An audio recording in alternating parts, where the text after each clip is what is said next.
A Visit from St. Nicholas, written by Clement Clark Moore, illustrated by Tom Newsome. 'Twas the night before Christmas when all through the house not a creature was stirring, not even a mouse. The stockings were hung by the chimney with care, in hopes that St. Nicholas soon would be there. The children were nestled all snug in their beds, while visions of sugar plums danced in their heads. With Mamma in her kerchief and I in my cap, had just settled down for a long winter's nap. When out on the lawn there arose such a clatter, I sprang from my bed to see what was the matter. Away to the window I flew like a flash, tore open the shutter and threw up the sash. The moon on the breast of the new-fallen snow gave a luster of midday to objects below, when what to my wondering eyes should appear but a miniature sleigh and 8 tiny reindeer. With a little old driver so lively and quick, I knew in a moment it must be St. Nick.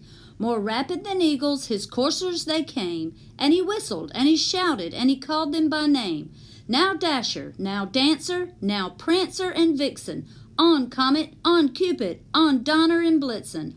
To the top of the porch, to the top of the wall, now dash away, dash away, dash away all. As dry leaves that before the wild hurricane fly, when they met with an obstacle mount to the sky, so up to the housetop the coursers they flew, with the sleigh full of toys and St. Nicholas too. And then in a twinkling I heard on the roof the prancing and pawing of each little hoof. As I drew in my head and was turning around, down the chimney St. Nicholas came with a bound. He was dressed all in fur from his head to his foot, and his clothes were all tarnished with ashes and soot. A bundle of toys he had flung on his back, and he looked like a peddler just opening his sack. His eyes how they twinkled, his dimples how merry. His cheeks were like roses, his nose like a cherry. His droll little mouth was drawn up like a bow, and the beard of his chin was as white as the snow. The stump of a pipe he held tight in his teeth, and the smoke, it encircled his head like a wreath.